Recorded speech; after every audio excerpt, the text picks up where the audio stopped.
भाई और रुबीना दोनों एक दूसरे के साथ लगे हुए थे। भाई का वो मुझे साफ दिखाई दे रहा था जो कि रुबीना के पास था। ये मंजर काफी अजीब था। भाई ने रुबीना के दोनों गुब्बारे पकड़े हुए थे और वो एक दूसरे के साथ इस कदर मसरूफ थे कि उन्हें मेरी मौजूदगी का एहसास भी नहीं हुआ। मैं ये सब कुछ देख रही थी और मुझे ये सब कुछ बहुत ज्यादा अच्छा लग रहा था। मैं सुकून से देख रही थी। तकरीबन आधा घंटा भाई ने रुबीना के साथ पूरी रात। दोस्तों, कहानी बहुत ही ज्यादा मजेदार होने वाली है। कहानी से पूरा मजा लेने के लिए इस वीडियो को आखिर तक जरूर देखिएगा।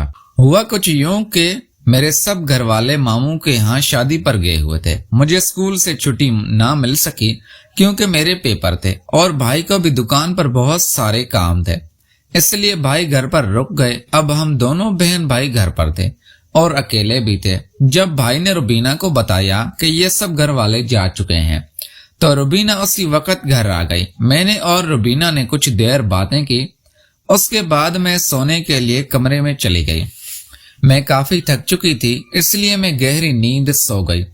रुबीना उठी और मेरे भाई के कमरे में चली गई। तकरीबन आधे घंटे बाद जब मेरी आंख खुली तो मुझे भाई के कमरे से एक अजीब तरह की आवाज आई। मैं उठी और कमरे के जानिब चलने लगी।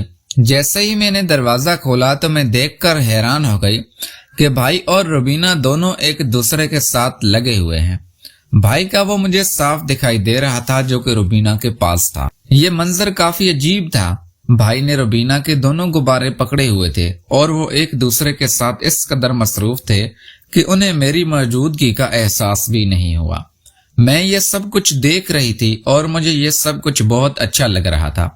मैं सुकून से देख रही थी। तकरीबन आधा घंटा भाई ने रुबीना के साथ वो सब कुछ किया। जैसे ही वो पुरसुकून हुए तो मैं अपने कमरे में भाग कर चली गई। अब रुबीना मेरे पास आई। रुबीना की हालत नाकाबिले बयान थी। उसके बाल उजड़े हुए थे और उसके सारे मुंह पर लिपस्टिक फैली हुई थी। मैंने रुबीना से कहा कि ये क्या हुआ तुम्हें, तुमने अपनी ये क्या हालत बना रखी है? तो रुबीना कहने लगी, तुम अभी छोटी हो, तुम्हें इस चीज का इल्म नहीं है। ये कहना था कि रुबीना ने अपनी हालत दुरुस्त की और अपने घर चले गए।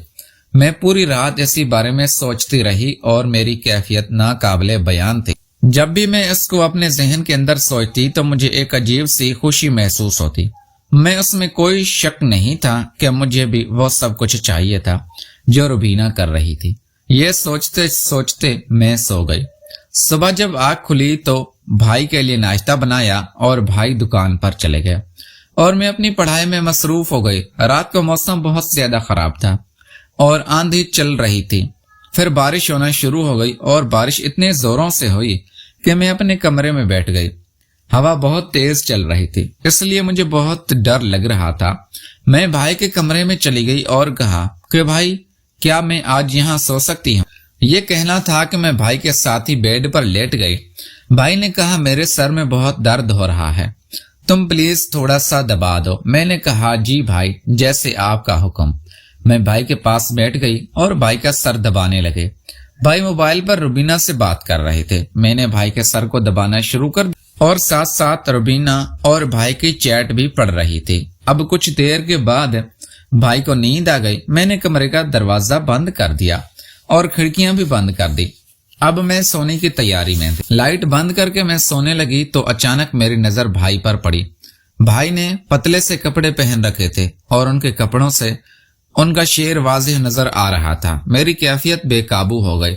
मैंने खुद को समझाया और बेड पर लेट गई, लेकिन अब मुझे नींद कहाँ आने वाली थी। अब मैं कुछ देर अपनी कमर भाई के सीने के साथ लगाए। भाई नींद में थे और भाई ने एक हाथ मेरे उस पर रख दिया।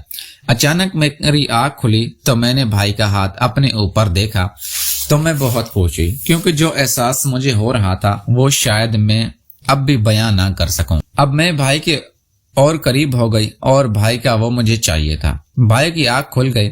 भाई ने अपना हाथ हटाया, लेकिन मैं फिर भी भाई के करीब हो गई और भाई का हाथ दोबारा अपने आपस में रख दिया। भाई ने कहा, ये तुम क्या कर रही हो? तो मैंने कहा, भाई, मुझे वो सब कुछ चाहिए जो रुबीना और आप करते हो। भाई ने कहा, अरे पागल, तुम ये क्या बात कर रही हो? मैंने कहा, भाई, मैं पागल नहीं हूँ, मैंने सब कुछ देखा है। अब भाई परेशान हो गए। میں نے بھائی کا ہاتھ پکڑا اور کہا میرے ساتھ بھی کرو۔ بھائی نے منع کر دیا تو میں نے گھر والوں کو بتا دوں۔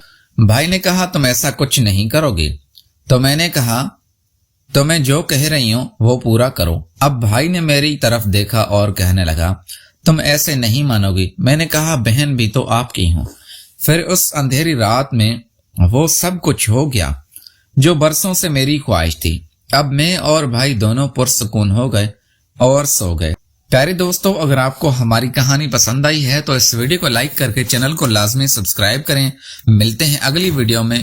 بہت زیادہ شکریہ آپ بھائیوں کا جتنا آپ لوگوں نے ہمارے چینل پہ رہے ہیں، اور زیادہ تر شکریہ ان لوگوں کا ہے جنہوں نے ہمارے چینل کو سبسکرائب کر کے رکھا ہے۔